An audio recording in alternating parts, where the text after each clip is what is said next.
Hart led off the Milwaukee fourth inning with an opposite field home run, and that caused Bernie Brewer to spring into action here, jumping down the slide and heading off into a celebratory home run slide. That's part of the tradition here in Milwaukee. And Sunday Night Baseball, we're very pleased now to be joined by the new manager of the Brewers, Ken Maka. Ken, welcome. How you doing, guys? Hey, Ken, sometimes the best move you make is the one you didn't make. And now you left Corey Hart in, you put some other left-handers in, they haven't done as well. Yeah, well, Dempster gives the Brewers problems, and try to mix it up a little bit. But Corey Hart's been swinging the bat so well this spring, and yesterday had great at-bats, laying off some breaking balls, and there he takes a breaking ball to right field, and it's a home run. Now, Ken, what's the learning curve been like for you, getting to learn your team and starting to learn the National League? Well, it's gonna take a while. You know, a lot of teams in the National League, 16, and you know, we've got the Cincinnati coming in here tomorrow, and there's only a few players on there that I do know. So I got to find out what my players do well, how my pitchers in the bullpen pitch in particular, and then what the other teams, the players can do. Well, many thanks for coming on with us, Ken. We appreciate it. All right, real good. Happy Easter. Happy Easter. Thanks very much.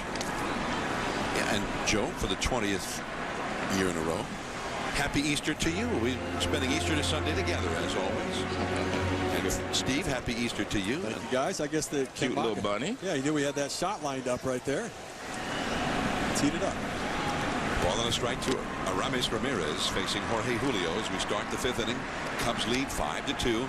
Cubs have 5 runs and 2 hits.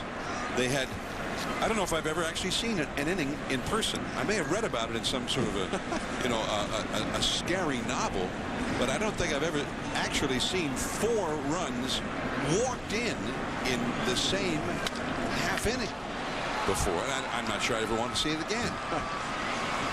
Neither does Ken Maka. That's not my idea of a fun 4-run rally. I like to see a few doubles and triples, maybe a big fly. 4 bases loaded walks from Ken Maka's pitchers.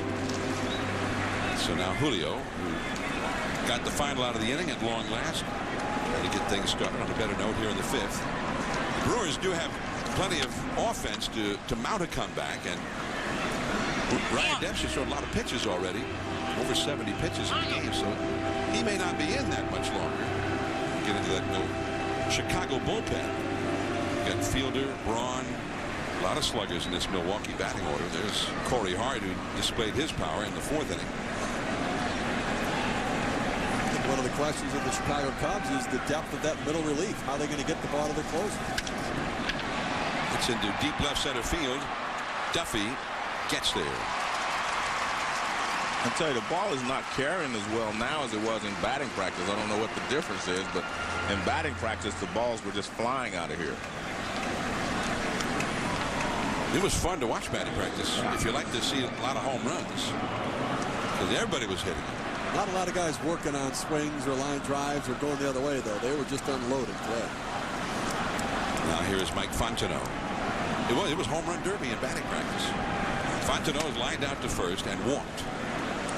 We'll see the Brewers top of the order in the last half of the inning. Weeks, Counsell, and then Ryan Braun with Fielder due up 4th.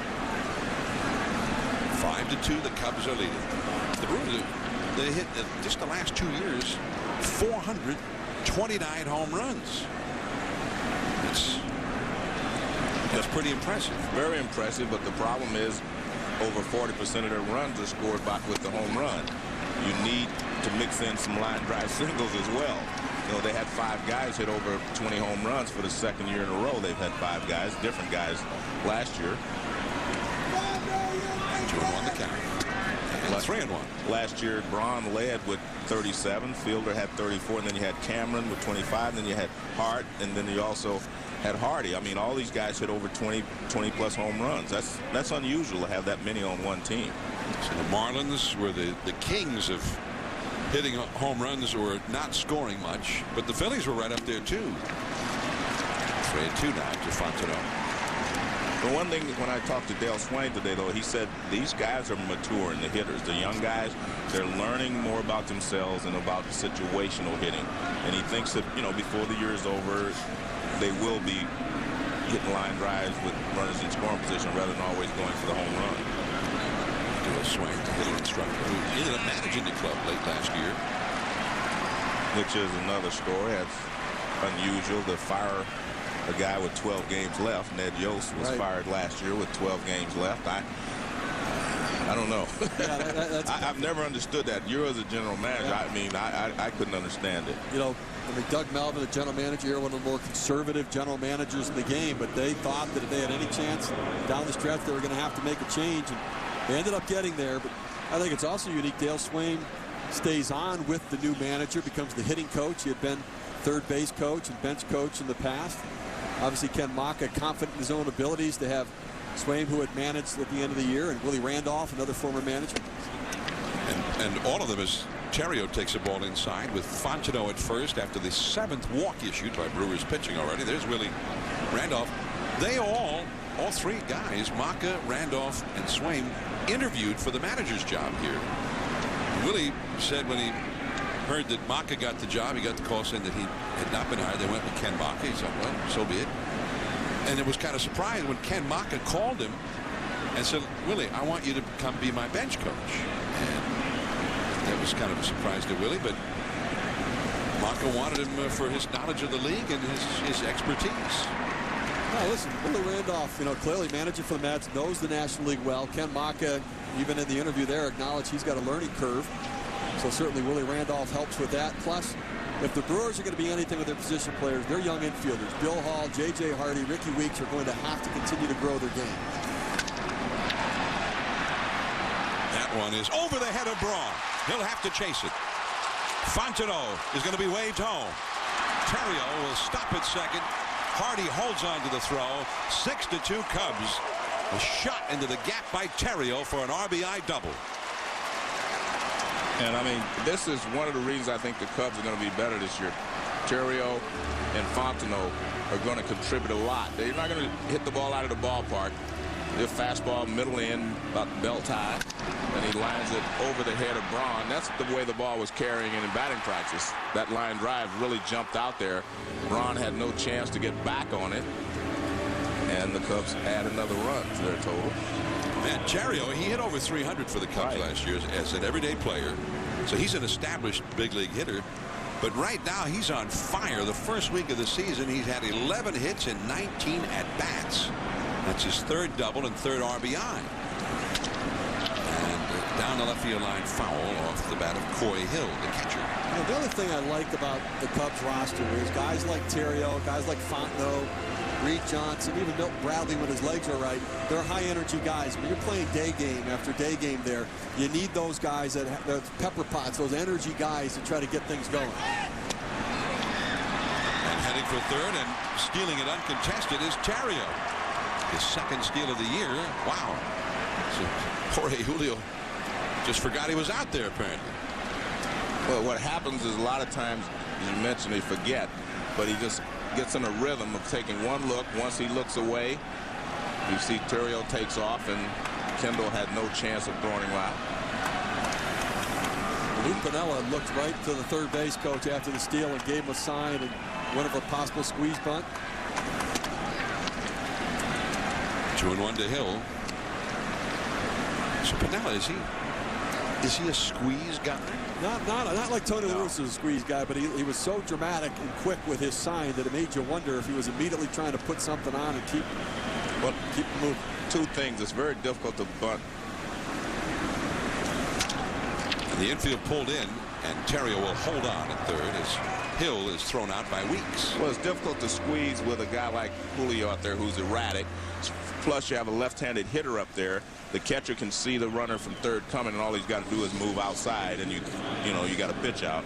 So it's much more difficult to squeeze with a left-handed hitter up there. So not the optimum scenario for you got 2 things working against you. The pitcher's a little erratic, and you have a left-handed hitter up. Dempster pops one up foul. Fielder, he runs out of room. Strike 1 to Dempster, who has flied out to shallow right center and hit into a force play. 6-2. The Cubs lead the Brewers here in the 5th inning. Fontenot and Theriot, the double play combination, the former college teammates at LSU, team up for a run here in the Cubs' 5th inning. Fontenot drew a 1-out walk, and Theriot doubled him home. There's a 2-out bunt by Dempster, and he's thrown out by Kendall. Well, you don't see that one every day. 6-2 Cubs, the top of the order coming up. Braun due up third.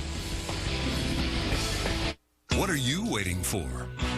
All around the world, men with erectile dysfunction have asked their doctors about Cialis.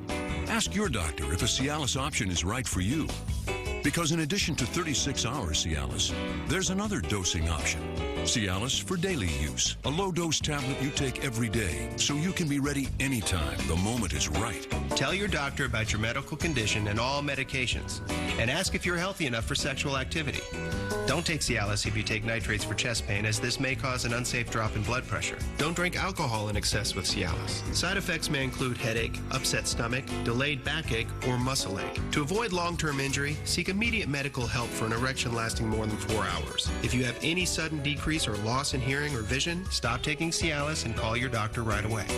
36-hour Cialis or Cialis for daily use. So when the moment is right, you can be ready. We introduced Hyundai Assurance to let people know we're all in this together, which is why for a limited time, we're now offering Hyundai Assurance Plus. If you lose your income, you can hold on to your car and we'll make your payments for 3 months. And if that's not enough time to work things out, you can still bring the car back with no impact on your credit. Plus now get great deals on new Hyundai CUVs. Hyundai Assurance Plus. It all adds up to a smart time to buy. This is a real story. This Friday. Who might have wanted Sonya dead? Keep your friends close. You cannot connect anything back to me. And your enemies closer, but only if you can tell them apart. This is a full-blown conspiracy. State of Play. Rated PG-13. We shouldn't be doing this. Are you sure? Let's talk to her.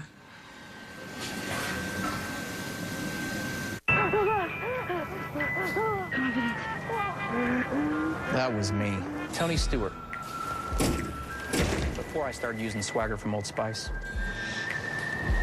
Thanks, Old Spice.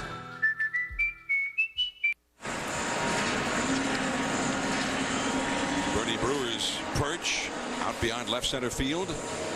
Bernie's dugout, they call it. The Cubs lead the Brewers 6-2. The Brewers have put Bernie in action one time with a home run. That was hard in the 4th inning. Soriano led off the game on the very first pitch of the night with a home run for the Cubs. There's Bernie. And here is Ryan Dempster. 76 pitches he's thrown through 4 innings. So we are surely going to be seeing that Cubs bullpen before much longer. The high slider misses to leadoff man Ricky Weeks. He'll be followed by Craig Counsell. And then the slugger Ryan Braun due up third. If they get the base runner, then Prince Fielder, the cleanup slugger, would bat. There's ball too high. Weeks is one of their pet projects. Dale Swain worked with him in his hitting, in spring training. Willie Randolph came over. He's been working with him on his defense. They're trying to make him a complete player. And that's what I was talking to you about. Willie was talking about the rhythm that he thinks that Weeks needs to learn as an infielder. You guys believe in playing the middle infield like jazz impresarios. That's what it takes. Like you and David Concepcion back in the old days at Riverfront Stadium to the beat of some cool jazz. Turning 2. I mean, see how that works? I mean, that's what rhythm is all about. Guys, you don't want one guy quicker than the other. A match set is what you try to get. Yeah, I like that music, man. That's pretty good. Yeah. I've often said to you that infielders have to be able to dance. Really, there is a rhythm that goes with playing the middle infield. And it's best when both of you hear the same tune, as they say, and you work together. It looked to me like Lou Piniella. That's what it was. 76 World Series is one of the guys that you guys doubled. You got him out at second despite the double play. Well, it looks like, but the double play guys have to be able to work together. There has to be a rhythm between the two. And, Ricky Weeks is trying to, learn to play with Hardy, and also Fontenot and Terrio. They're just working together now. Remember, Mark DeRosa was here last year, played all over for the Cubs. It's another story because I really believe they're going to miss him before the season's over. I was a big Mark DeRosa fan, but Terrio and Fontenot, both of these guys have what it takes. They look like they're about the same quickness. around the bag, and I think that's what's important. Counts with the hitter. He's walked twice. Now he's got a base hit. Dempster finally throws him a strike, and what happens? Base hit, and the table is set nicely for the big sluggers. Braun, followed by Fielder. 2 men on, nobody out. And let's take a look at some other guys that work to that rhythm. See how quick they're both quick. Terrio, Fontenot. Look at the same quickness. You see how quickly they both make the throws. And let's take a look at Weeks and Hardy. A little slower, see that? But they work together because they're a little slower. They're not as quick as some of the other ones we saw, but they work together, and that's what's important. So, but you think still a work in progress? Yeah, definitely a work in progress. They need to speed up a little bit. They need to, get a little better jazz going. They got some of the slow jazz going. And they will get better. Here's Ryan Braun. And that's a strike caught on the inside corner at the knees from Dempster. And this is one of those situations we were talking about with a guy like Braun. He loves these types of situations. 37 home runs last year, including on the final day of the season, a game-winning home run in the 8th inning against the Cubs to put the Brewers into the postseason. Good pitch. He just ran that fastball in tight, nothing he could do about it. But we talked about Braun making adjustments, and we've seen him make adjustments in his 2 years. As we take a look at this pitch, see that ball running in off the plate, you can see him pull his hands in just to try to fight it off. But I've watched him make adjustments since his first year, handling all different speeds of pitches, different locations. I mean, as I said, I think he's going to be one of the top sluggers for a long time. Look out. And that hit him. On an 0-2 count, the mistake by Dempster. He loses him, and now Fielder comes up with the bases loaded, and he is the possible tying run. And Larry Rothschild, the pitching coach for the Cubs, will go out to speak to Dempster. When I talked to Fielder today, I asked him, I said, why is it you're having trouble, with Dempster? I said, are you seeing the ball well? A lot of times when you have trouble with a pitcher, it's because you do not see the ball well out of his hand. I asked him, I said, is that the problem? He said, no, the problem is they make good pitches, and sometimes I lose my patience, which is pretty standard because the longer you go without hitting a guy well, the more impatient you become. And Ryan Dempster can scatter it a little bit to where, he can get you to chase something that effectively wild sort of thing. Now, his command has been better each year over the last several years, but because he does at times scatter the ball, if you're not patient, you can end up swinging at a bad pitch. Rothschild back to the dugout, and here comes Prince Fielder. 84 home runs the last 2 years. He has never hit a grand slam. Chased the high fastball, fouling it back out of play. 0-1. He has been walked intentionally, and he also got a very rare infield hit back in the 3rd inning. Although he hit it into the outfield, but the infielder was in the outfield. Yeah, right. So the Brewers trying to come back. They could come back all at once here with Fielder at the plate, down by 4. Buzzed him with that fastball. Fielder does have a home run against Dempster in 17 career at bats against him. Johnny told me he didn't hit him well, but looking at the stats, he has hit him well. But I can see where he was talking about the impatience. The first pitch was up and out of the zone, and he went after it. Yeah, a shift out for Fielder, even with the bases loaded. There's a high drive, deep right field. Back is Johnson. He makes a spectacular catch. He robbed him of a grand slam. Weeks tags and scores.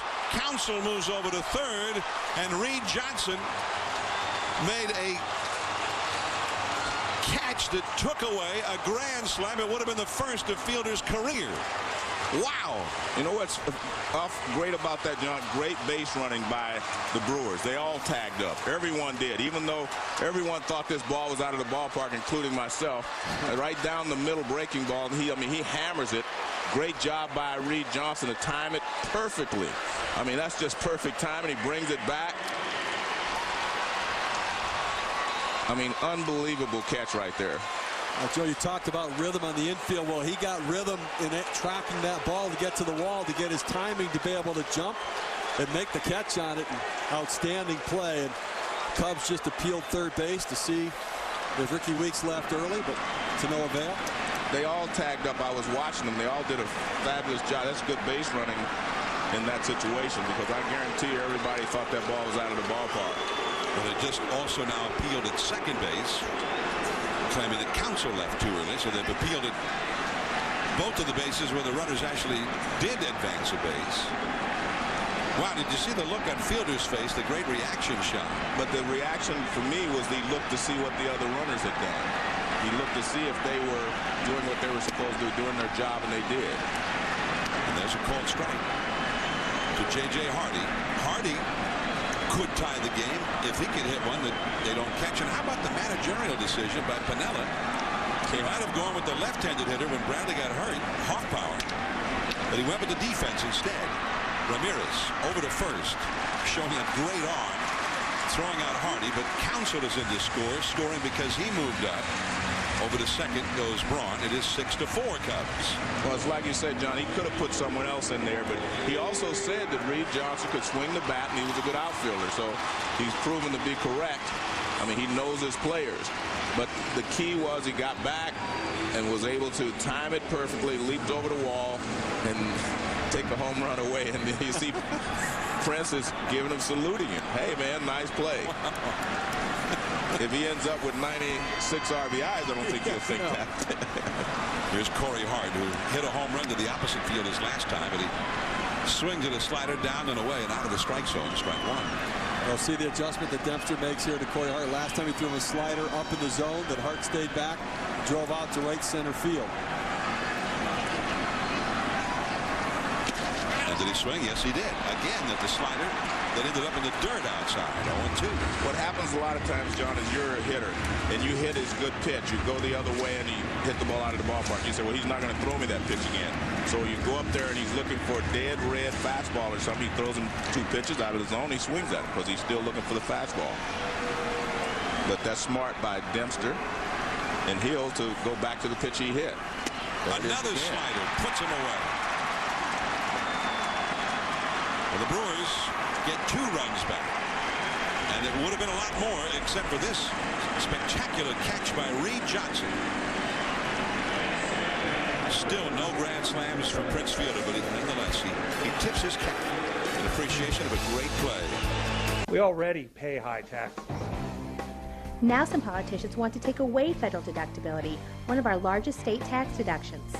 They want to make us pay state income tax on federal taxes the IRS already took out of our paychecks. A tax on a tax is wrong. It's just another way for politicians to sneak through a backdoor tax increase. Let's tell our legislators, keep our federal deduction and protect our family budget.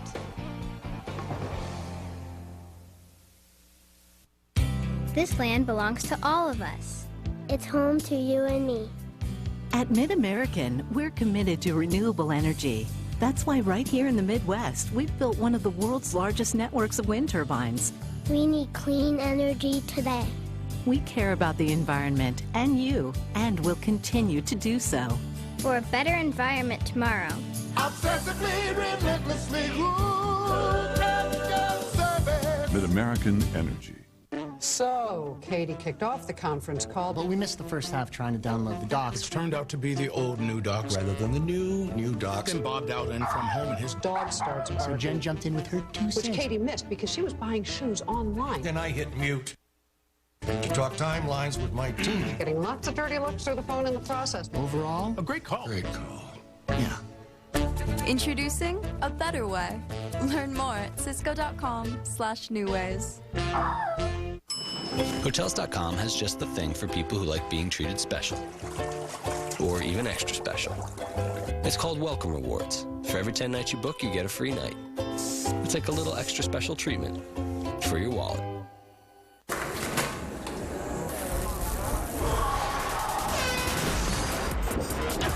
Schick Extreme 3, the only disposable with 3 flexible pivoting blades and 2 conditioning strips for a smooth, comfortable shave. Schick Extreme 3, for your skin.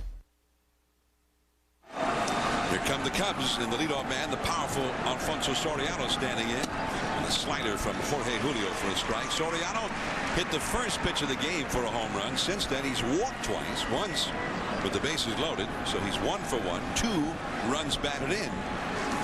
fastball at the knees. Strike 2 call from Julio. And the Brewers are right back in the game now. 6-4. Could have been tied up were it not for the amazing play by Reed Johnson. And the slider down the line. Again, Lou Piniella told us when we had him between innings that he could have put in Micah Hoffpower, left-handed hitter with the right-hander pitching. The Brewers only have one left-handed reliever, and that's Stetter, who's a specialist. Could have brought in Hoffpower, but he thought, no, he swings the bat well anyway, but he's an outstanding outfielder. That move really paid off big time. And Braun gets to it. Soriano retired for the first time tonight. I like the rhythm of this catch, Joe. Well, it's not quite an infielder's rhythm, but there is a different sound out there. He goes and gets it. Yeah, I mean, the thing about it is look how he timed him perfectly. Everything was just perfectly timed there. I mean, that's the only way you can make a play like that. No, for an outfielder, you've got to know where you are in the warning track. They didn't show it there, but he peeked to see where he was in relation to the wall, timed the jump, and outstanding catch.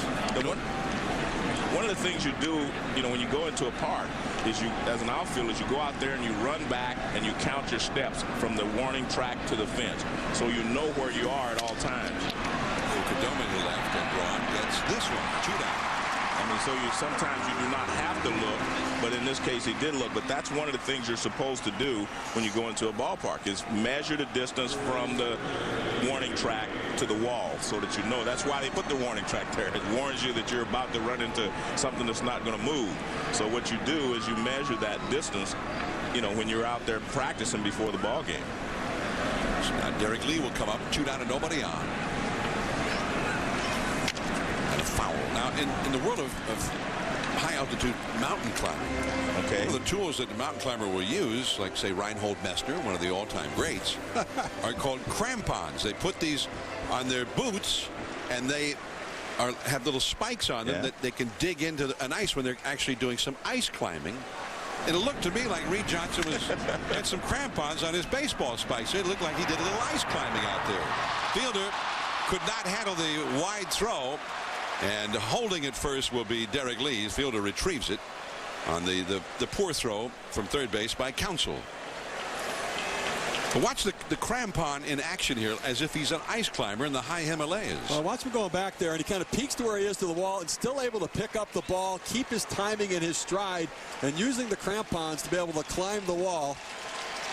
You take him here, and then here's the crampons using the spikes to climb the wall a little bit there. And what was the climber's name again, John? Well, Reinhold Messner. Oh, yes. Okay, I'm going to have to remember that one. One of the all-time greats. He was a guy who climbed all of the 7 summits, and all of the 26,000-foot or taller mountains without any supplemental oxygen. And that one, it hits Reed Johnson. Was there some intent on that one? Are you asking me? I'm asking you. Well, I don't know. I don't think so. I mean, Julio's a little erratic anyway. We talked about that. He got a lot erratic on this one. Maybe Prince Fielder wanted to talk to him down at first base. So I mean, I can't imagine that there's intent to that. Well, Fielder tipped his hat to him. Right. So, I mean, I don't think that was something that they would do just because he made a great catch. Plus, he's got now he has to face Aramis Ramirez, and although Piniella is very pleased with the bat work of Reed Johnson, Aramis Ramirez is one of the great stars in the National League. Although he's not had good at bats in this game today, he's kind of broken down on a couple of breaking balls earlier on, and has not taken his good swings yet today. Bill Castro, the pitching coach, out to speak with Julio with 2 men on, and there's the slugger, Aramis Ramirez, coming up. Reed Johnson, let's see that he dug a hole in that wall. So it was the grounds crew that wanted Julio to hit him because they're going to have to repair the wall now. Now we know what's going on. He took a home run, a grand slam away from a Brewer, and he damaged the hometown wall out there. 2 men on, 2 men out. And a fastball in there for a strike to Ramirez. Well, I definitely can't see hitting Reed Johnson to get to Ramirez. No. I mean, he's had 3 straight 100 RBI seasons, 4 of the last 5. I mean, he's an RBI machine. And I still think he's the most productive player on their team until he swings like that. But he'll do that a lot. And then with 2 strikes, he seems to cut down a little bit. Because the last time up he did that, and he hit the ball hard to left field in the 4th inning. He did that. There's the bullpen. That's McClung, number 73, in the foreground, and DeFelice in the background. 1 ball and 2 strikes now to Aramis Ramirez. Julio trying to hold the line here. The Brewers having gotten the 2 runs in the 5th inning to cut that lead in half. The Cubs had led 6-2, now 6-4. There are the 2 runners. Lee, who reached on the error. Johnson hit by the pitch. A broken bat. Weeks throws him out. 2-men stranded. Cubs have left 8 men on base. 6-4 Cubs as we go to the last of the 6 in Milwaukee. ESPN Sunday Night Baseball, presented by Taco Bell. Brought to you by Cisco. Welcome to the Human Network. And Hotels.com. Hotel reviews from people like you. Welcome to Hotels.com. What a beautiful place to drive to. Especially on new Fuel Max tires. Right. You use less gas getting here. New Goodyear Fuel Max tires have an innovative tread compound that requires less energy to move, saving you 2,600 miles worth of gas over the life of the tires. 2,600 miles. You know, on the gas you save, you can drive from the Grand Canyon to the Gateway Arch to breathtaking Niagara Falls. Wow. Saving gas is beautiful. Nice. Innovative thinking up here so you can get there. Goodyear. Get there. Took him 12 years to get the gig in this joint. Now he's been headlining for 25. Okay, solid. Might be time for something new. That sounded pretty good. Maybe tomorrow you come in and play some with us, all right? 2, 3. So when he heard what he heard that night, he knew. For every king an heir, for every king a crown. Crown Royal. Please drink responsibly. Good morning. Come and see your new car.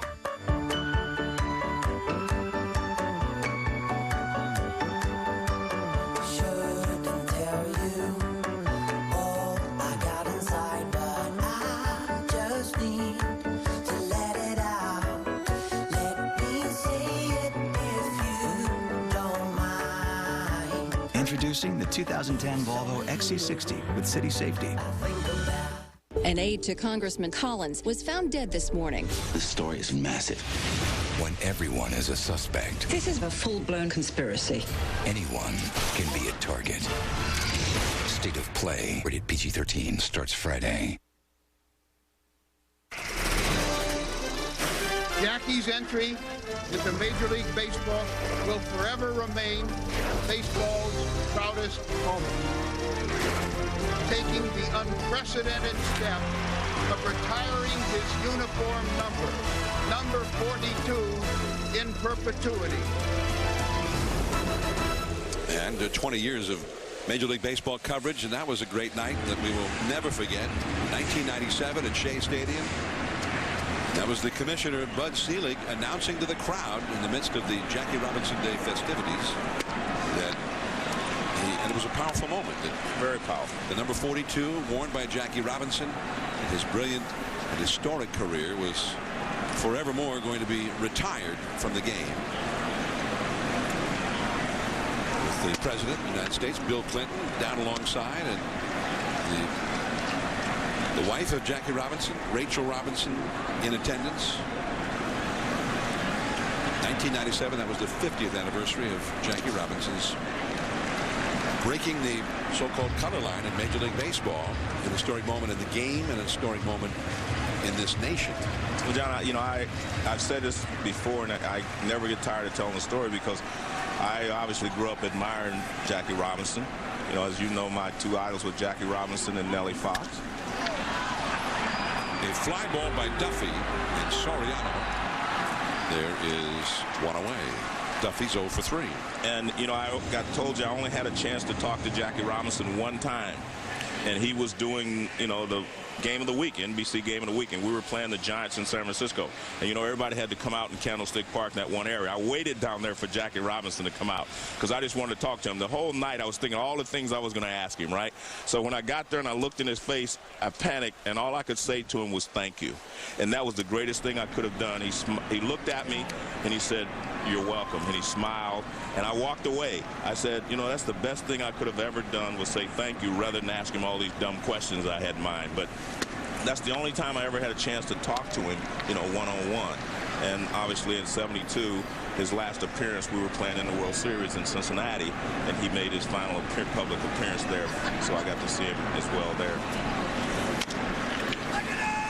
Kendall, and he is thrown out by Aramis Ramirez. 2 quick outs. Jackie Robinson night Wednesday. Joe will be there for festivities at the New City Field in New York on ESPN2. Here's Dari Noka in the studio, SportsCenter right now. All right, guys, thank you. The Argentinian Angel Cabrera beat Kenny Perry and Chad Campbell in the second hole of a 3-man playoff in today's final round of the Masters. It is Cabrera's second major win. In the NFL, free agent quarterback Byron Leftwich has agreed to a 2-year deal with the Tampa Bay Buccaneers, where it is expected he will start in 2009. SportsCenter after the game. You can always stay current with ESPN News, guys. Nice, Dari. And here is Casey McGehee, the pinch hitter. The way he spells his name, you think McGehee, but he says it McGee.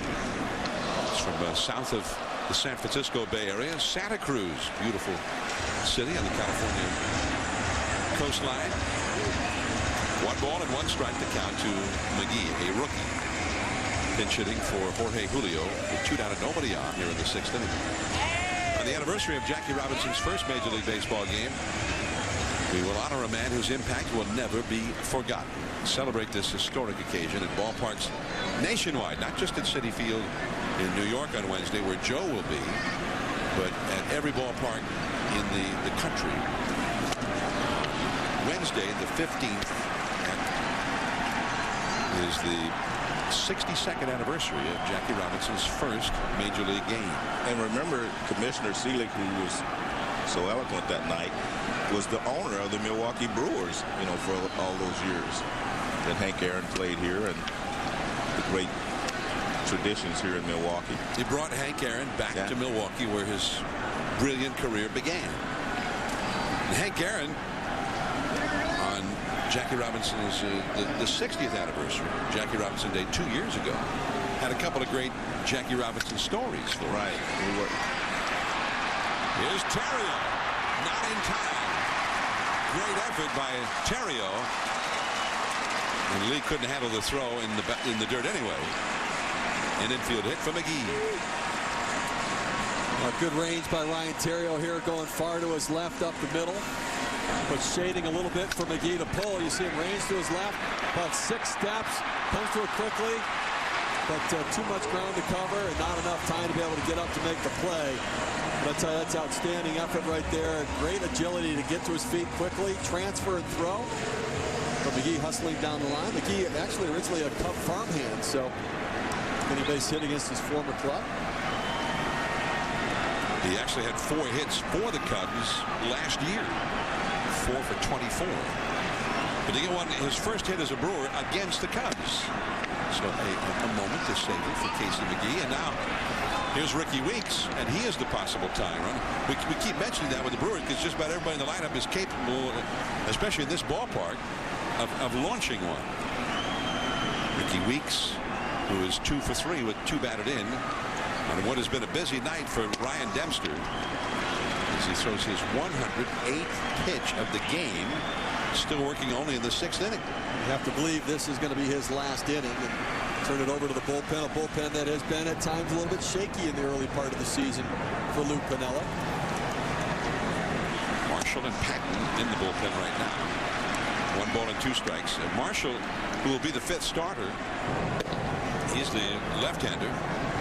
He'll make his first start later this week in their first home series of the year. And Patton, a Rule 5 draftee. Somebody they'll have to keep on the 25-man roster all year, or they would likely lose him. But he was that impressive in the spring that they wanted to keep him. Fontenot throws out Ricky Weeks. 6 innings completed for Dempster, and likely that's the end of his night. To the 7th inning now. Fontenot, then Terrio coming up. 6-4 Cubs. 8 out of 10 men prefer Degree fragrances over a leading Old Spice fragrance.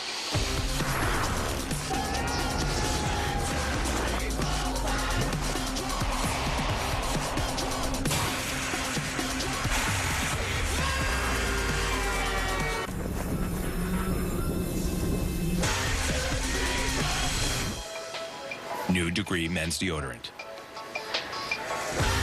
Mind-blowing fragrances. It's the real thing. My name is Sean MacArthur. This is what I do. He's a big dude. Don't get too close. Yeah, thanks for that. You were great out there, man. Go make some money. I don't win because I'm the biggest, the strongest, or the fastest. I win because I have something worth fighting for. Fighting. Told you we win, huh? Rated PG-13. In theaters April 24th. When you look closer at a Nissan Altima, you'll see it's put through 5,000 tests to ensure durability and quality. The Altima also gets an impressive 32 miles per gallon to help you avoid the pump.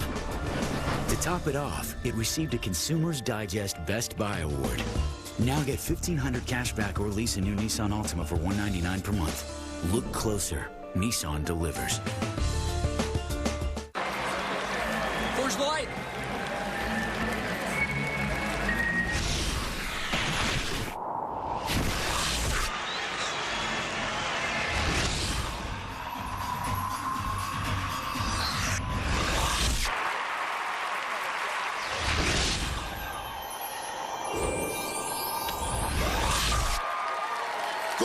Frost brewed Coors Light, the world's most refreshing beer.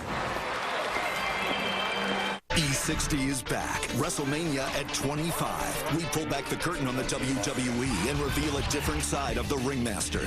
And is there danger in the air at America's ice rinks? E60 returns Tuesday at 7 on ESPN. On to the 7th inning. Cubs 6, Brewers 4. Sunday night baseball from Milwaukee. And as the Cubs come to bat here, there is Seth McClung, who has come in from the Milwaukee bullpen in relief of Jorge Julio, who had been lifted for a pinch hitter. So now McClung, big, hard-throwing right-hander, becomes the 3rd Milwaukee pitcher. Brewers pitchers have only allowed 3 hits in this game. That hadn't been the problem so much, but what has been a problem is 7 walks and 2 hit batters. They've given away 9 base runners to the Cubs.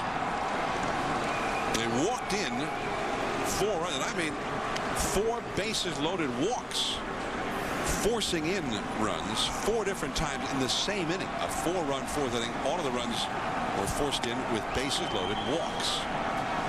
2-0 the count to Fontenot. John, it's the 9th time since 1969 there's been 4 bases loaded walks in a half inning, and it's happened twice this week. The Braves and Phillips, and then here tonight.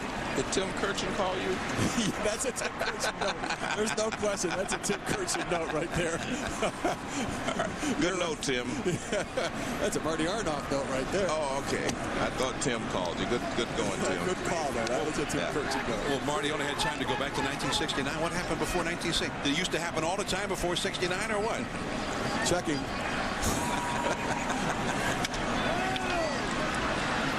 Is going to go out of play as Counsell chases after it. Well, how does Tim Kirchin come up with something? I know. You know, he keeps box scores. Every day Tim Kirchin comes into the studio and he tapes or pastes the box scores, all of the games into notebooks.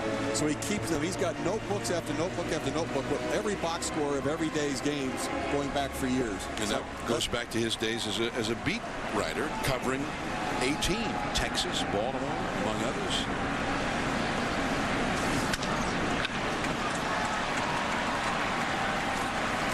Duffy in center, and Fontenot is retired.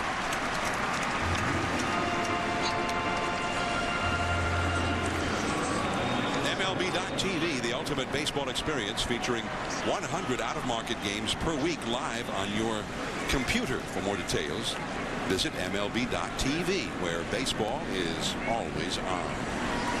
I'm Jon Miller with Joe Morgan and Steve Phillips from Miller Park in Milwaukee. It's high and tight from McClung to Terrio. Terrio singled in the 4th inning, and that was noteworthy because they scored 4 runs in the 4th inning, and that was the only hit they had in the inning. He then doubled home a run in the 5th inning, and he's hitting almost 600 for the year. And it's hard in foul ground with Fielder and Weeks alongside, who makes it the catch to retire Terrio. Well, that's a nice catch right there for Corey Hart. With pop-up priorities, the right fielder has the right of way over the infielders. You see him calling, but you see where the field that kind of juts out over there. That's knowing your home ballpark, knowing where you are, communicating with each other, and making the play. And the home fans knowing, you know what, don't reach over, let him make the catch. Here's Hill. There's a foul back out of play. This is a big party. It's evolved into a big party in Milwaukee whenever the Cubs come over. We were in the hotel last night, and Cubs fans everywhere, and not just Cubs fans, but Brewers fans that come in from out of town, outside and other parts of Wisconsin, spending the weekend to catch the Cubs and Brewers. There's a sense of the football tailgating mentality here in this area. I mean, it was a lot of people on the streets last night walking around and celebrating the dramatic win for the Cubs yesterday, and the night before, the dramatic win for the Brewers. First 2 games of this series were decided in the final inning. Each team came from behind in the 9th inning to post a victory. The Brewers did it in the last of the 9th here on Friday, overcoming a 1-run deficit. And last night, Soriano hit the 2-run home in the top of the 9th. With the Cubs down by a run as Hill strikes out, and a great inning there for McClung. A fabulous inning compared to his predecessors. As an expert in things that are sold by the dozen, I'd like to tell you about Super Sampler. You'll get $12 worth of tickets, Powerball with Power Play, and Hot Lotto Sizzler. But you'll only pay 10 bucks. Just ask your Iowa Lottery retailer for Super Sampler and save $2. That ain't chicken feed, folks. Speaking of, time for a snack. Save my seat, will ya? Woohoo!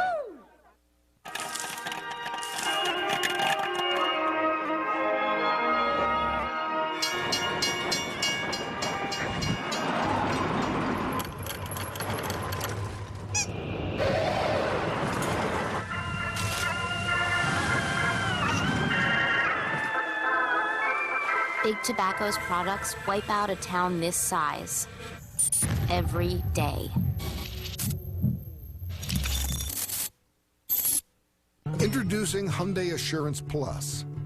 The assurance means we've got your back. The plus means for a limited time, we're even taking it one step further. If you lose your income, we'll make your payments for 3 months so you can hold on to your car. And if things still aren't up and running, you can bring the car back with no impact on your credit. Plus, now get great deals on a new Hyundai.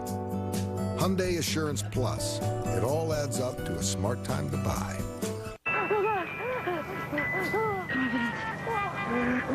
That was me, Tony Stewart.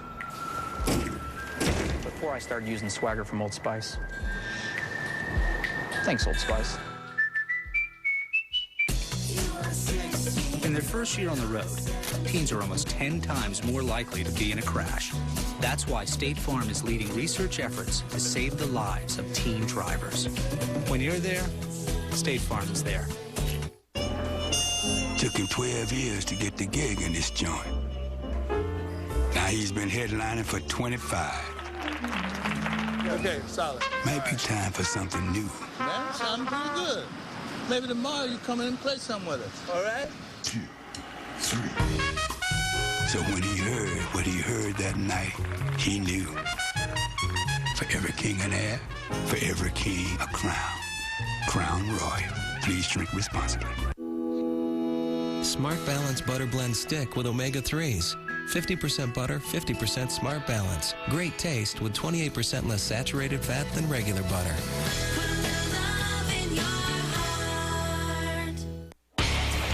Ahead on SportsCenter, why Tigers come back and Phil's comeback fell short at the Masters, and why they played extra hole.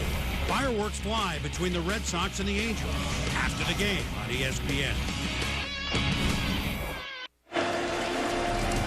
Welcome back to Sunday Night Baseball, presented by Taco Bell. Time now for our Goodyear game track. Cubs leading the Brewers 6-4 from Miller Park.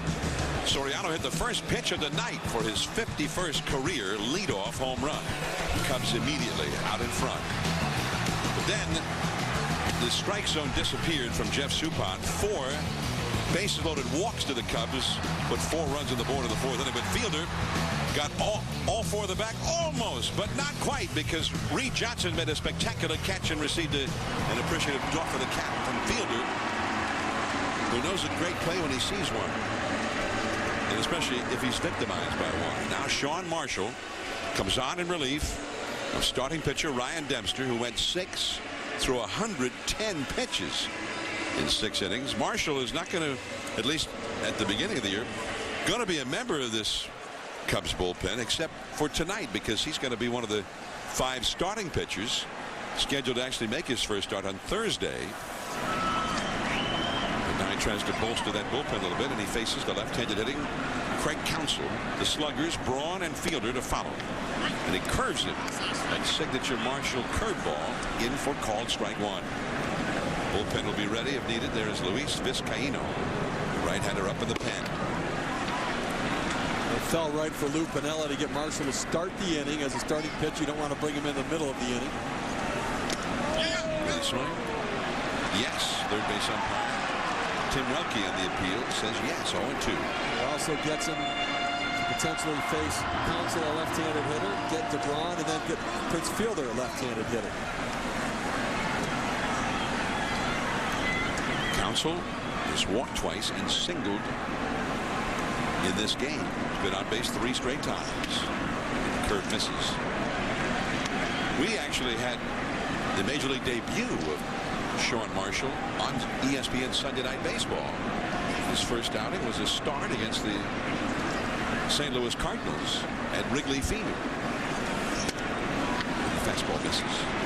I'm a little surprised that they're letting Counsell hit here, because you may have Bill Hall, or you got other guys on the bench over there that you could use.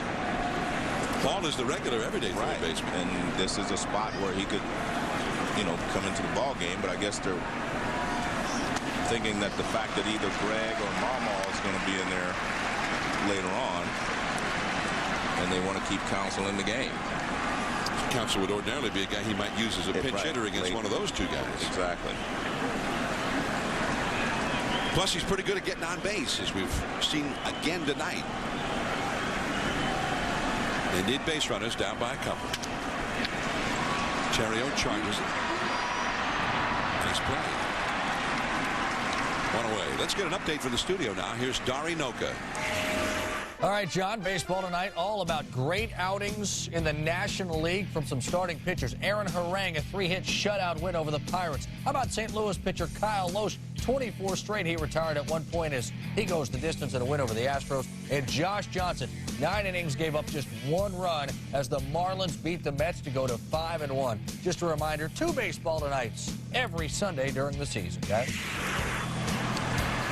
Santana did not allow an earned run in that game. A drop fly ball cost them a couple of unearned runs early on, and those were the only runs that Florida got in the game. Murphy, the young left fielder, and Steve, you had pointed out when we talked about it earlier, Murphy is an infielder converting to an outfielder. Well, they want to get his bat in the lineup, and so they moved him to the outfield last year, but still working on his defense. But the way he approached that ball, they're not going to be happy with it. Ryan Braun, the slugging left fielder for the Brewers, 0 for 2, was hit by pitches last time. Fielder on deck. Now, we talked about the Brewers losing CC Sabathia and Ben Sheets. They were 24-11, last year for this team, and they really haven't replaced them. They're going to have to count on more guys putting up bigger numbers. Braun, of course, and maybe Fielder. Bad hop, knocked down by Ramirez, and throws him out. Got a great arm. We saw last week that CC started off slowly, but there were a lot of pitchers that started off slowly last week. These guys have had a couple of starts. Webb only one. He missed his start this week. Hamels his first start, and he got roughed up. Lee and, of course, Lincecum, both of them have struggled. They were the 2 Cy Young Award winners in each league last year. Lincecum only lasted 3 innings on opening day against the Brewers. Gave up 3 runs, but had thrown 78 pitches, so they took him out. He went 5 1/3 against the red-hot Padres. Break up the Padres, and they beat him today back at Chris Young in San Diego. The Padres have won 4 in a row. They're atop the National League West. You know, one of the things you look at there, I mean, you saw Cole Hamels logged so many more innings last year than he had before. Lincecum, his innings jumped up as well. And you wonder about the toll of that major jump in innings on a young pitcher's arms. You know, you tend to want to add like 10% of innings every year, you know, which is 15 to 20 innings. Well, Cole Hamels jumped up close to 40+ innings last year than he previously had gotten. Prince Fielder, who cannot tie the game. Worst he could do to the Cubs is make it a 1-run game. He almost tied it back in the 5th inning. His would-be grand slam turned into a spectacular catch by Reed Johnson of the Cubs. And Soriano. Well, that is a huge inning. Sean Marshall getting both Braun and Fielder there, 2 of the biggest sluggers. Soriano coming up second in the 8th for Chicago. How you liking your salad? This isn't a salad. Sure it is. Salads have lettuce. Where's the lettuce? Check under the cheese. No. Under the chicken? Not here. Maybe under the rice. Look under the beans. So it's technically a salad. Technically. Introducing Taco Bell's new fully loaded taco salads, available in chicken ranch or chipotle steak. The only thing that makes it a salad is the lettuce. You think she's into me? Technically? No. Think outside the bun.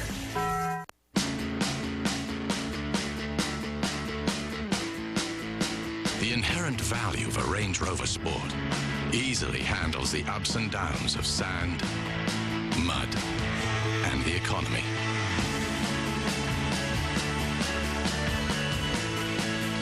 Range Rover Sport, the luxury that's more than a luxury.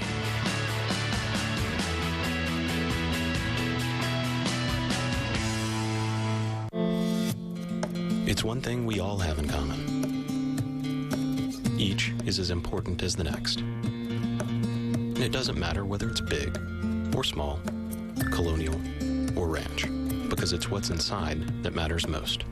For 103 years, our agents have helped people find the houses they'll call home. And now, more than ever, it's important we never stop moving. Go to coldwellbanker.com to learn if the tax credit can help you find a home of your own. After a tough winter, you get spring, you get baseball, and life is good again. Call me naive, but I think they could do it. Probably going to be the best season ever. I'm thinking pennant. I definitely see the postseason. All the way. Gonna do it again. We're gonna take it all. Anything is possible. This season, I'm so excited. We're on the right track. We always have hope in Detroit. I'm predicting 5 losses all year long.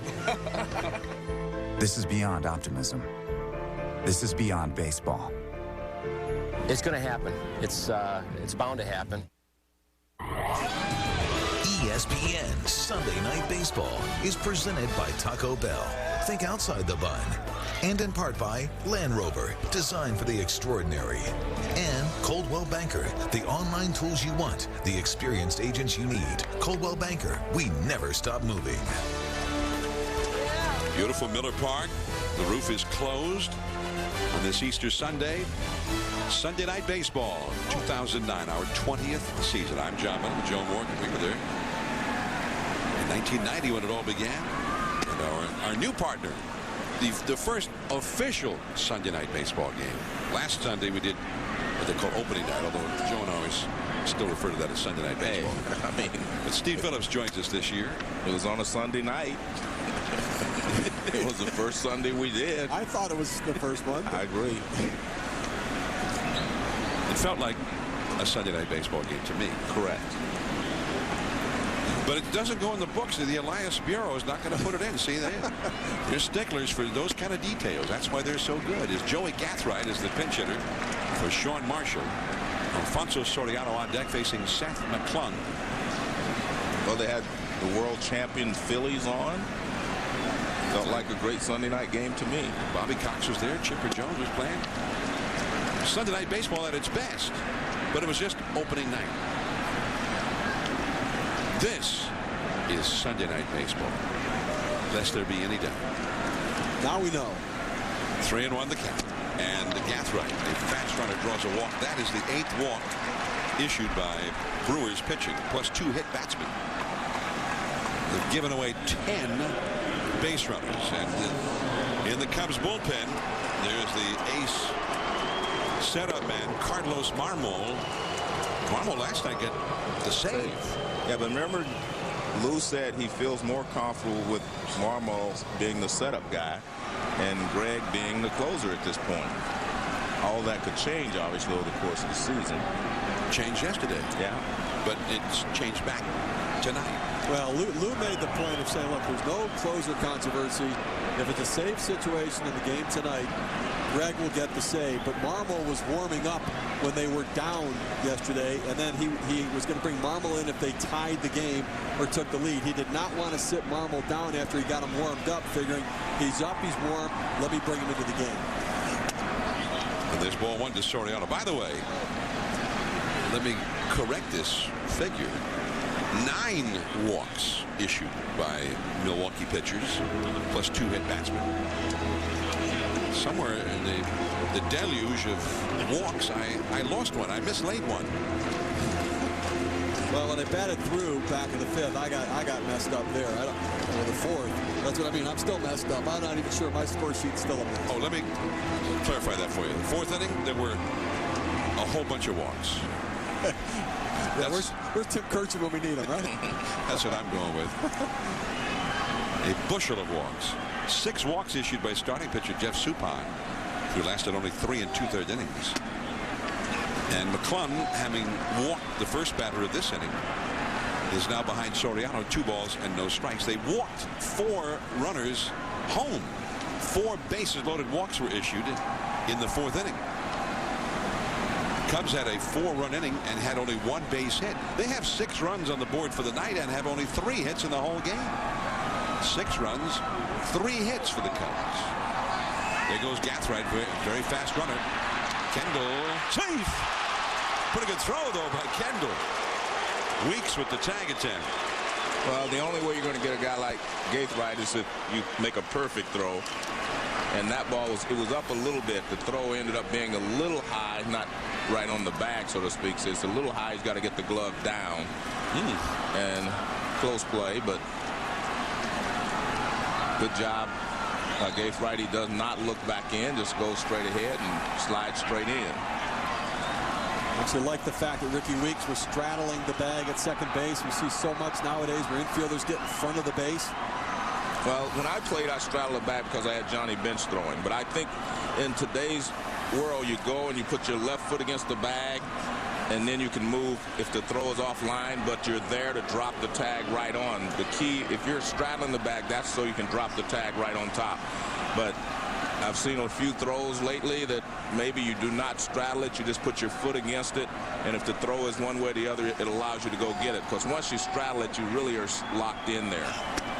But that's the way I was taught to do it. But I think the game has changed a little bit now. Yeah, you see. Well, he does it the right way. He gets there. Now he gets so he can drop his glove right on the bag. And that's what you want to do. You want to be able to catch the ball right above the bag and drop it down, or catch it right at the corner. Willie Randolph, who is working with Weeks. Weeks is his new protege. Right.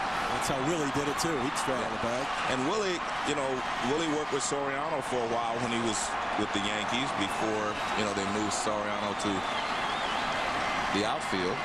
Before they traded him to Texas from the Yankees. Well, they moved him. Before he was moved to the outfield, he was actually working with Willie and some of the other, Larry Boyd. I think Boyd was there for a while. The Washington Nationals finally moved into left Soriano to left field. Yeah. Well, Frank Robinson moved it. Yes, he did. There's a difference. There is a difference. When Frank says you play left, yeah. you know, you trot out there with your glove and go do it. Whoa, what a pickup by Counsell. Out at first. What a play. Man, we're seeing some big league plays here tonight. And there is another thing that's a little different now, Steve. Guys slide into the ball so that they stop their momentum and they can get up and throw. And watch Counsell. He kind of slides into this ball. See that? He slides into it instead of running through it and then having to stop his momentum and throw back across the diamond. So that's one of the things that happens. And if I was playing on ground balls up the middle, that would be a way to stop your momentum and get all your momentum going back toward first base. Do you like guys having done that now? I mean, do you like that change? I do like that. And the reason I say that is because on balls up the middle, I'm not right down the line like that ball was. You got to be able to make sure you knock it down now. But, I mean, he gets over there, and watch, Counsell doesn't have a great arm. If he catches it running toward third base, toward the foul line, he would have not been able to throw Soriano out. So that's why I like they do it because he stops his momentum. I was taught to try to get in front of the ball, all those things, but the game is a little different now. They added some little trends to it that work sometimes. Well, it worked right there. Yeah, and the first guy I saw do it up the middle was Roberto Alomar. I mean, I saw him go up the middle, backhand a ball, slide, get up and throw someone out. I said, hey, that works. And Ray Ordonez with the Mets. Right. My longtime shortstop used to go to his right, do a little pop-up slide, right. Come up throwing all the time. Well, what it does is it lets you stop your momentum so you can redirect it toward first base. If you're running away from first base and throwing off balance, you can't get as much on the throw. Here is Fukudome. 1 ball, 1 strike to count. Fukudome's had 2 walks, including one with the bases loaded. He's also struck out and flied out officially. 0 for 2 in the game. Runner at second, Gathright with 1 out here in the 8th inning. McClung tried to hold the line to give the Brewers a shot to come back again in this series, as they did opening day here on Friday. They were down 3-2 into the last of the 9th against the Cubs' new closer, Greg, and they scored 2 runs and won the game. Then last night, the Cubs were down by a run in the top of the 9th, 5-4, and Soriano hit a 2-run homer to put them ahead, and Marmol came on and got the save. Well, they're watching Gathright at second base because they feel like he may take off for third base. And one thing in his favor is Counsell is pulled over towards shortstop. That's a base hit to left field. Gathright to third. He's going to be held up despite his great speed. Braun hitting the cutoff man. Counsell with the throw. A good piece of hitting by Kosuke Fukudome, and we've seen really an adjustment made by Fukudome now from when we saw him in the World Baseball Classic. We saw him in the World Baseball Classic pulling off everything, kind of spinning in there. But you see them with a breaking ball in the outer part of the plate, and he stays in just long enough to stay behind the ball and stroke it into left field. Nice piece of hitting. You see Braun move over to the ball quickly and get rid of it quickly, hitting the cutoff man. Fundamentally sound play in the outfield. But he stayed, just as you said, just long enough, because he was bailing. But he stayed just long enough. He kept his bat back a little longer than he was doing when we saw him in the World Baseball Classic. Here is Derek Lee. Runners at first and third. The infield looking for the double play ball. Lee is 0 for 3 with a bases loaded walk. So he's had an RBI. But Derek has only 2 hits in 25 at-bats so far for this season.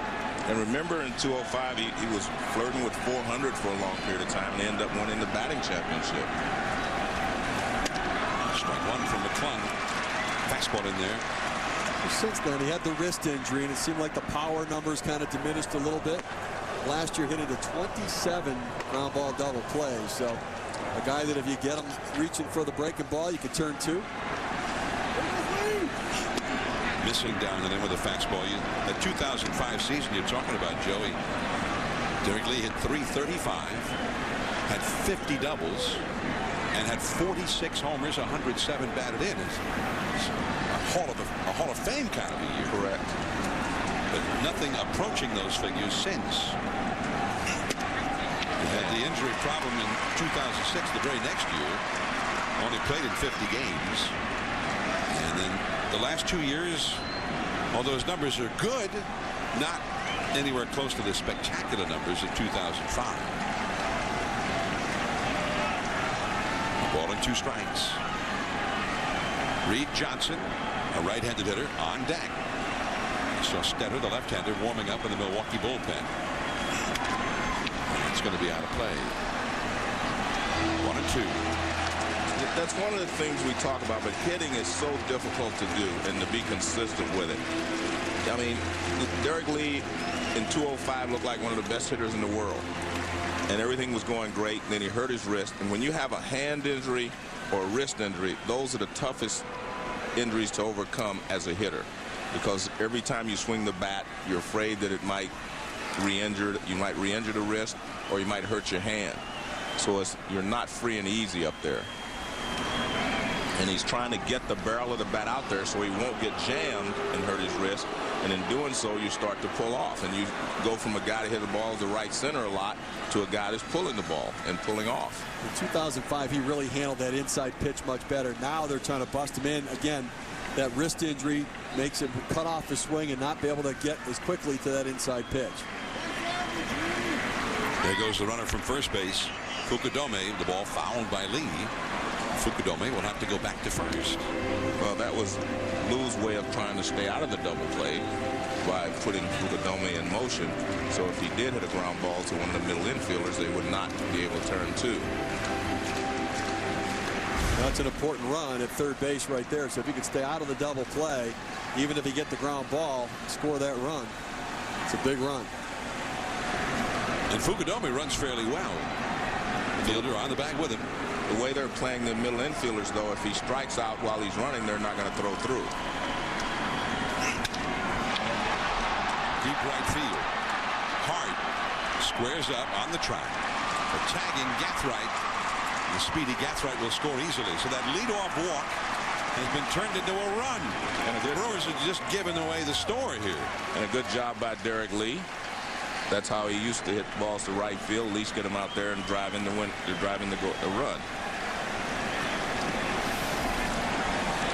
Well, let's see where this pitch is. It's away, and he goes the other way with it. And that's what he did so well the early part of his career. Even when he was with the Marlins, he was not a pull hitter. Pitches away, and he just goes the other way with it. Good concentration, good extension, and a good job to get the RBI. He battled McClung for that one after falling behind in the count. Fought off some tough pitches. Here's Reed Johnson. And ball 1 for Johnson. It's not anything that he's done with the bat, but rather what he did with the glove after coming in to this game replacing the injured Milton Bradley, a game he did not even start, and he took 4 runs away from Prince Fielder. 7-4, the Cubs are leading now. They have 7 runs and 4 hits. 2-0. Here's that play. Fielder with the bases loaded in the 5th inning. Well, no one swings harder than Prince Fielder. I mean, he extends, swings hard every single pitch. And I thought he got enough of this to get out, but obviously Reed Johnson had other thoughts, and good sportsmanship there by Fielder, tipping his hat. I like that. It was a nice, classy gesture. Yeah. Sportsmanship, which is, I don't know if we can spell that anymore. Now, did you ever do that when a guy made a great catch against you? Well, I did it once with Dave Winfield. He was in right field, and I was going to go from first to third, and I thought better of it, and I turned and I gave him a little bow, say, I respect your arm. But then I yelled at him a couple of times, too, for making diving catches out there. So that's what I heard about you. Yeah. Guy made a great play against you. You started screaming at him. Doesn't make you a bad guy, Joe. No, it didn't. I didn't care at the time anyway. Well, for the Brewers, it's been a story of what they've given up. 7 runs, and only 2 of those runs have scored on base hits, and what they've had taken away, the Reed Johnson catch. You cannot give up runs on base on balls like the Brewers have and win many games. 3-2 now to Reed Johnson. They got a run in the first on the home run by Soriano. 4 runs in the 4th, all on bases loaded walks. 4 bases loaded walks. And then in the 5th inning, a walk followed by an RBI double by Terrio. Now here in the 8th inning, a walk, a steal, a single, and then a sacrifice fly by Lee. Walks. Runner goes. J.J. Hardy. And that's all for Reed Johnson and the Cubs, but they add an important run. Last of the 8th now. Hardy, then Hart coming up. 7-4 Cubs. Here's Ryan getting ready to make his approach.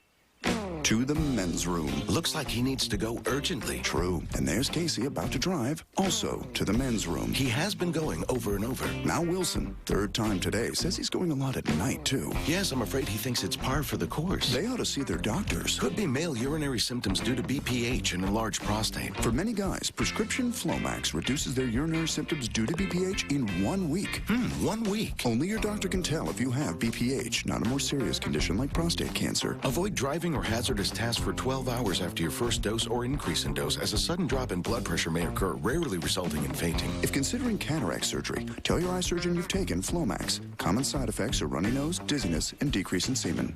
Ask your doctor if Flomax is right for you. And call 877-4FLOMAX to see if you qualify for up to $40 off new or refill prescriptions. For many men, Flomax can make a difference in 1 week.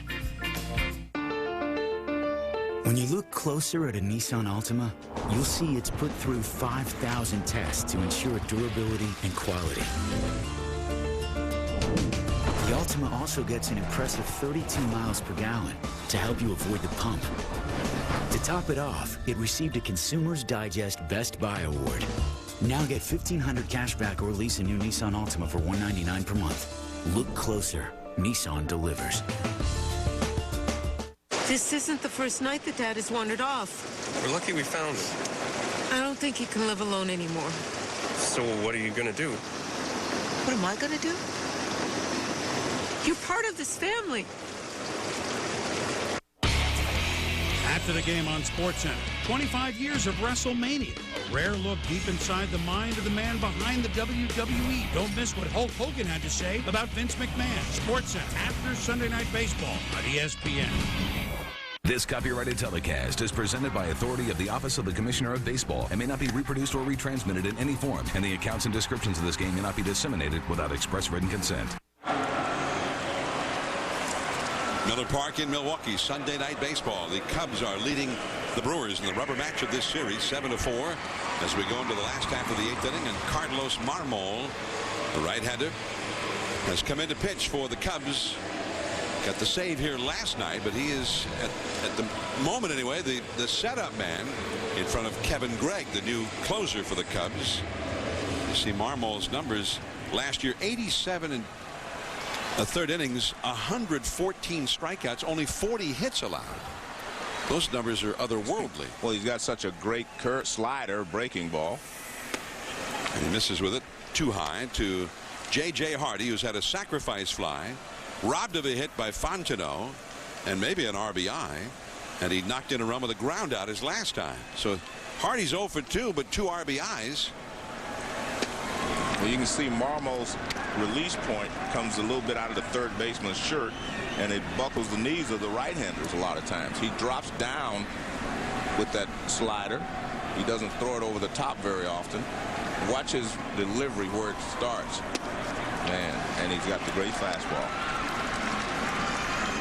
A lot of deception with the front side flying at you a little bit. A little bit like Francisco Rodriguez in the Mets, where he comes flying at you with a high energy. This is some kind of slider. And with which he strikes out J.J. Hardy. Take a look at the plate on this slider and the rotation of it. I mean, it looks like a fastball out of his hand, and then it takes a left turn at home plate. It almost needs a turn signal coming in there. Look at that, right on the outside part of the plate. The break on that pitch, so tough to hit. I'll say this, there's not a closer controversy right now for the Cubs, but there's going to be, because Marmol is so good, and Kevin Gregg is a guy who I think doesn't have the kind of stuff to shut down the ninth. Not like this guy can, and if Gregg struggles or he makes it tough, or he blows a couple saves, people are going to be screaming for Carlos Marmol to close out the game. Well, Lou said that he wanted Marmol in the setup role because he could use him more often, but if you're setting him up for the closer, you're going to use the closer as well. So, well, I think you can use him if you're tied. You can use him if you're one run down. You can, you can use him in extra innings. And I mean, I understand that notion, and I think that they're going to have some issues leading up to Marmol and Gregg. But I think at some point, Marmol's got to be the 9th inning guy. He's that good. Well, one thing, usually the closer comes in, starts the 9th inning. Right. In 1 inning. And the idea is that the game's over. The guy gets the 3 outs and you win. But Marmol could well come in the 7th inning, 1 out, 2 outs, and pitch the 8th inning. So he figures you get more innings out of him this way, at least starting the year. But I think also, if you're talking about your setup guy coming in the 7th inning, I mean, usually there could be men on base. And maybe he thinks Marmol's better suited for those situations than Gregg. Maybe he figures Gregg is better coming in to start the inning fresh with nobody on base. Well, think about this, though. He sat there waiting for Kerry Wood, to leave while he was sitting behind Kerry Wood, thinking that when Kerry left, he was going to be the closer. Kerry went to Cleveland, and he's still not the closer, so I don't know. Well, there's also some idea of protecting a guy and at some point graduating him into it. There's got to be some thought in the Cubs front office mind that Marmol will at some point get the job. Wow, another unhittable slider, and Corey Hart is down on strikes. But see, it gets him with his speed and with the break, John. Coming up next, right after Sunday Night Baseball, Sports Center on ESPN. Chris Berman and John Saunders. Wow. We're going with the big guns, the big dogs. Those are the big dogs. Sports Center with Boomer and John Saunders. They had a bench clearing incident. Red Sox Angels today. There's the pop fly by Duffy. And that is a quick, quiet inning. A dominant performance, as often is the case, from Carlos Marmol. On to the 9th, Cubs lead. Why don't they ever show the bottom of the tractor? Like the industry's thickest steel frame. The deck, built by aerospace engineers for the perfect cut. The best-in-class turning radius that cuts mowing time. Maybe they don't show it because they have nothing to show. The new Cub Cadet Series 1000. It redefines lawn tractors from the bottom up. With 0% financing, now's the time to buy a Cub Cadet. Visit your Cub Cadet retailer today. This land belongs to all of us. It's home to you and me. At Mid-American, we're committed to renewable energy. That's why right here in the Midwest, we've built one of the world's largest networks of wind turbines. We need clean energy today. We care about the environment and you, and will continue to do so. For a better environment tomorrow. Obsessively, relentlessly, service. Mid-American Energy. We've lowered the price of looking beautiful. We've lowered the price of eating out more often. We've lowered the price of more color. We've lowered over 1,000 prices on the leading brands you use and buy the most, so you can do more with your budget and your spring. More saving, more doing. That's the power of the Home Depot. Get Scott's Naturescapes mulch right now for only $3.97 a bag. Prepare for the future. The wait is over. In theaters, Star Trek and Future Week begins on ESPN. Buckle up. It starts with Baseball Tonight, a future New York landmark unveiled. I've been waiting for this day my whole life. And on Sports Center, he's interested in going pro after a look ahead at what's coming. The path to the future is now. Future Week on Sports Center and Baseball Tonight begins April 13th. Star Trek in theaters May 8th. I'm going to learn to surf. 40,168, the paid crowd at Miller Park. Cubs 7, Brewers 4 here in the rubber match of this 3-game series. These were the top 2 teams in the National League Central a year ago. Mitch Stetter, left-handed specialist, the only left-hander in the Milwaukee bullpen. He was in 30 games last year. You see his numbers, and he usually faced the lefties, and they didn't do much hitting against him. The right-handed hitting Ramirez rounds out against him here. Ramirez has gone 0 for 5 in this game. Time now for our fan experience, brought to you by Lowe's. And Part of the scene here in Milwaukee for a Brewers fan is the voice of the Brewers, Bob Uecker, Hall of Fame broadcaster. He was at the mic when Prince Fielder hit what for a moment looked like it might be a grand slam in the 5th inning. Here's the 1-1. Fielder to right and deep. Way back. Reed Johnson at the wall. Get up. Get out of here. He caught it. He caught it. A run's going to score, and it's 6-3 on a beautiful play by Reed Johnson. Prince Fielder took his helmet off. So, Ueck, Hall of Fame broadcaster. Now, as a player, he didn't make the Hall of Fame. Yeah. John, it was my honor to introduce him into the Hall of Fame. And I presented him with his award that day, and it was a great honor for me because I'd worked with him. Remember, I worked with Ueck before. We did the World Series together and a couple other playoff series, so it was great. You and Bob Costas and Bob Uecker. Yeah, it was great. NBC. And Fontenot down on strikes. Fontenot 0 for 3, but with a couple of walks. But his Hall of Fame induction, up to the Hall of Fame that day when he was given the honor, he was just so funny. I mean, it was unbelievable. And you're right, he talked about his playing career and his broadcasting career, but he was great. It's Bob Uecker, who had certainly many opportunities. He was the star of a situation comedy on the networks. Mr. Belvedere. Right. He was a regular on the Tonight Show with Johnny Carson.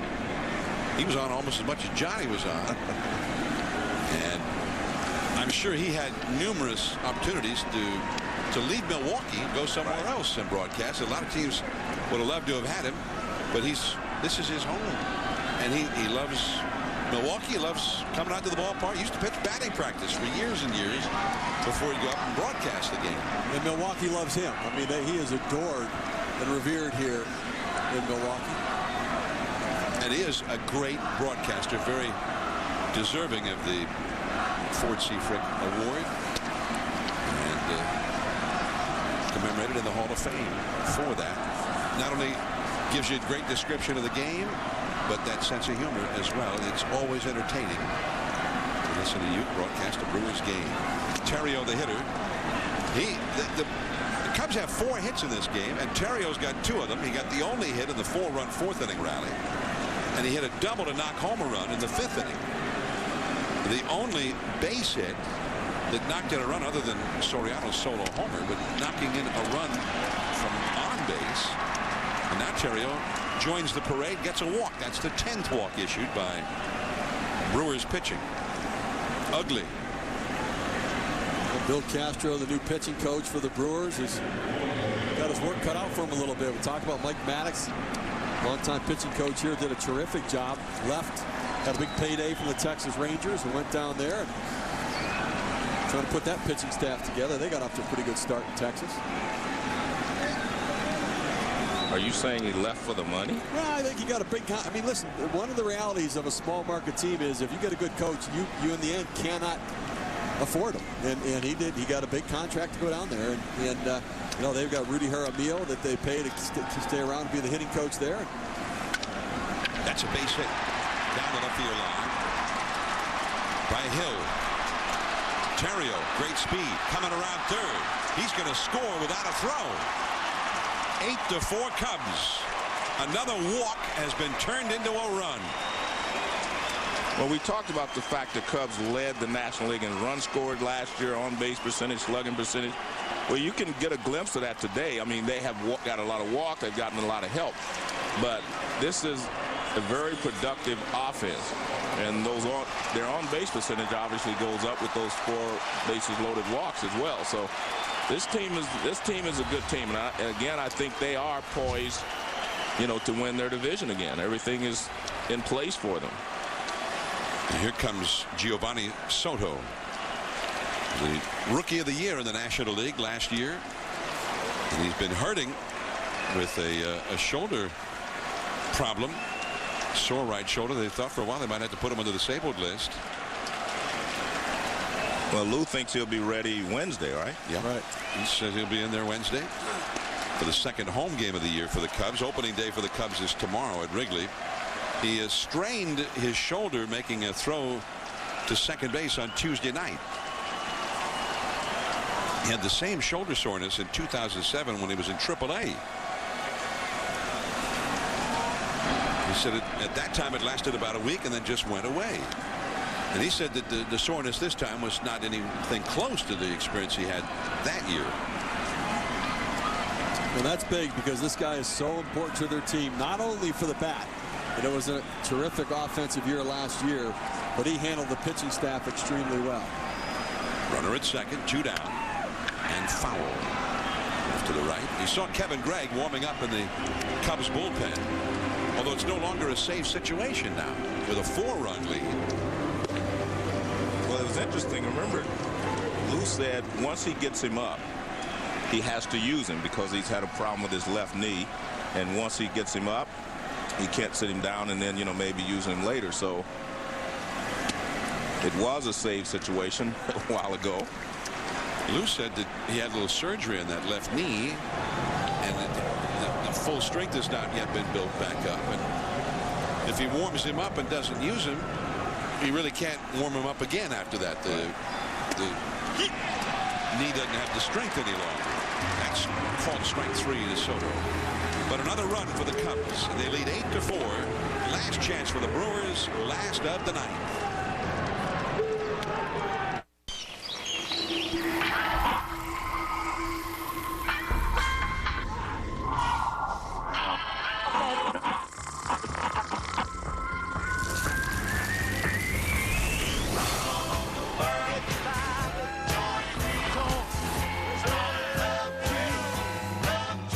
At the end of a long, hot day, grab a beer with a taste as cold as the Rockies.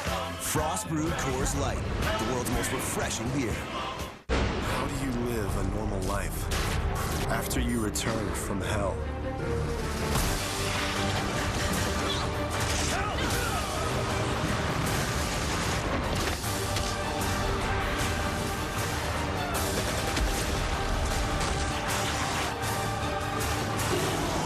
Once you've looked into the face of fear, you can't look back. Resident Evil 5. Rated M for mature.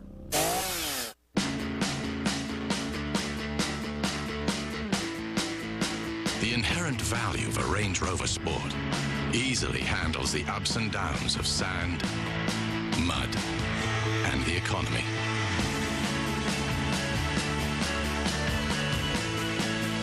Range Rover Sport, the luxury that's more than a luxury.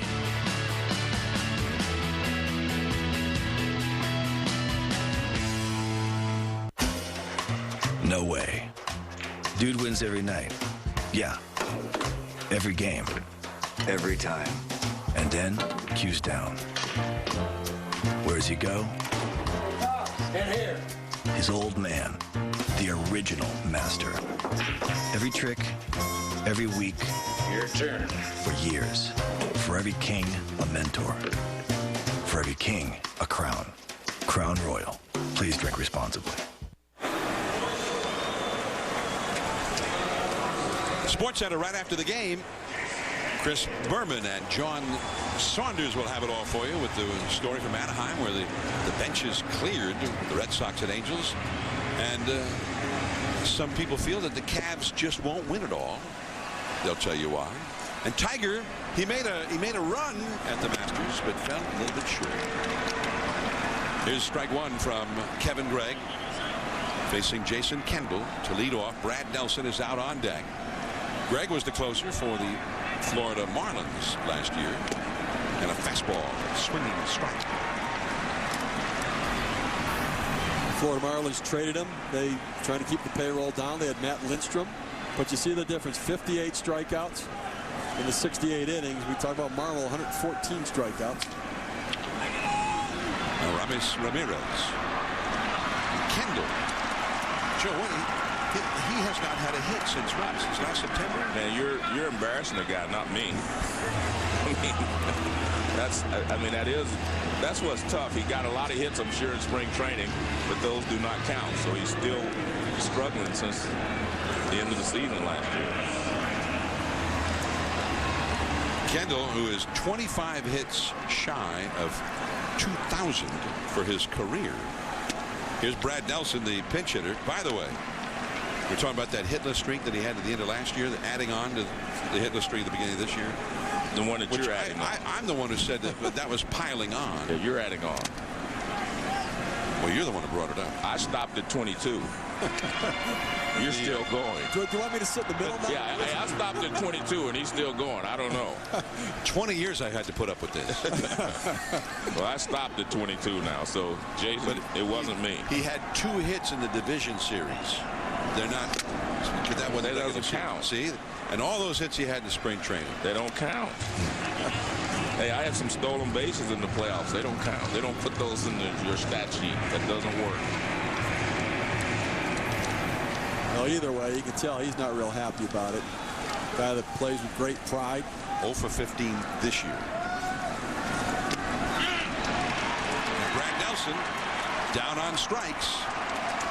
So 2 men are gone. I mean, would you be happy with Jon Miller bringing that up every time you come to bat? Now, the Cubs scored 8 runs, and Reed Johnson did not knock in any of them, nor did he score any of them, but he is our Chevrolet player of the game for this spectacular play. This would have been a grand slam by Fielder, but up he went, and he robbed him. Somebody call a cop. There's been a robbery. That would have tied the game as well, John, at that point. It was 6-2, and it appeared as though Fielder had indeed tied the game. That would have been his first Major League Grand Slam. Chevrolet is proud to recognize today's best and tomorrow's future, supporting youth baseball nationwide.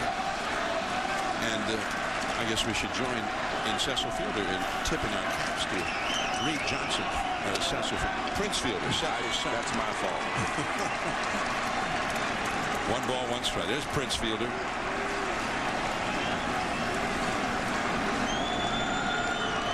As bad as everything's been for the Brewers tonight, all the walks and all the runs they've given away, whole different game if Reed Johnson doesn't make that catch.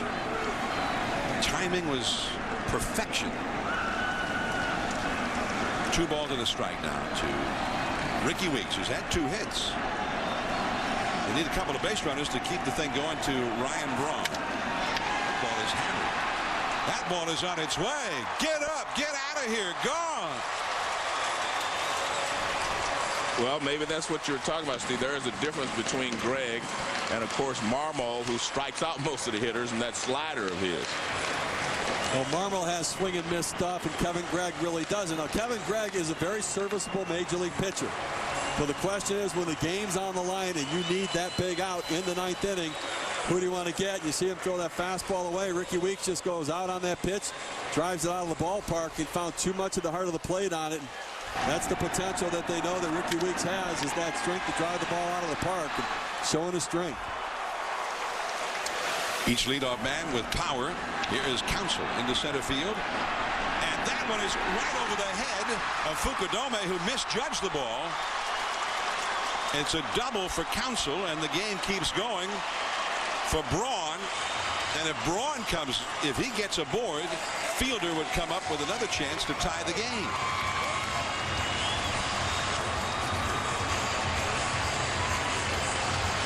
I'm a little surprised they're not taking a visit out to the mound. Larry Rothschild, the pitching coach, maybe to talk to Kevin Gregg.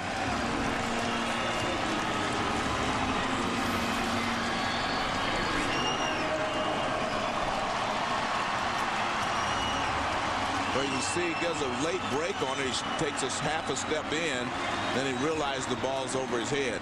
You know, most outfielders will tell you the ball hit directly at you or over your head is the toughest one to gauge. When it's off to your left or right, you get a better read on it. So here is Braun. And his job now is just to get on base, because their best shot, their only hope at this point, is for him to get on base, and then Prince Fielder would get a chance to tie it. I don't think he's thinking that right now, John.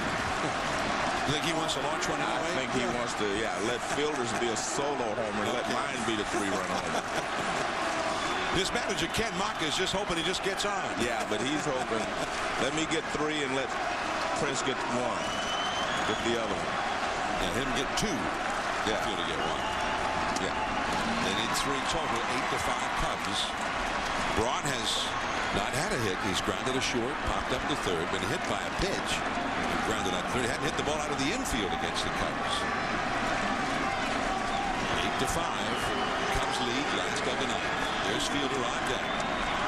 2 young sluggers of the Brewers. Little bit low. But he will take a walk. I think on this pitch he's going to have to look for something he can drive, but it's going to have to be a good pitch for him. He can't chase something off the plate right here. Because I mean, I know he wants to hit one out, but they need him on base.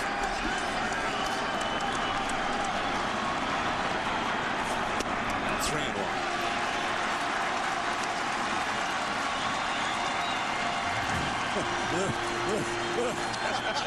Waving at us. What do you think, Lou? I think he wants to puke.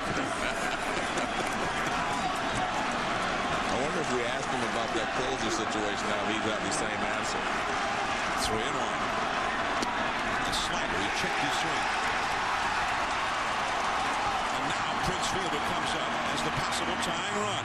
He almost tied it in a similar scenario in the 5th inning with the bases loaded down by 4. As Rothschild now will come out to the mound to talk to Greg. A relief pitcher, by the way, cannot create his own save situation. So it is, although the game needs saving now for Greg, he's going to have to end up saving it after all. He won't get credit for a save. Well, the one thing to remember, Prince Fielder will not get cheated. I mean, he swings hard all the time. As the old saying goes, swing hard in case you hit it. But that's his normal swing. He just attacks the ball and swings hard. How important were those add-on runs for the Cubs in the 8th and 9th inning right now? I mean, come into play in such a significant way. Fielder has only faced Greg twice in his career. Got a hit against him and also struck out against him. So here we go. The runners advanced. They were not being held. And it's a swing. And that slider. Pretty mean-looking pitch there from Greg. Strike 1. And they asked why would they run in that situation? Well, you run to keep the force out from happening on a ball hit up the middle or deep in the hole someplace. You can't force anyone. Now the slider off the glove of Coy Hill. We didn't know where it was there for a moment. Ball on a strike. I'll say that these fans have learned not to leave the ballpark because they had an exciting finish on Friday, an exciting finish on Saturday, and right now Prince Fielder at the plate, down 3 runs with 2 runners on base.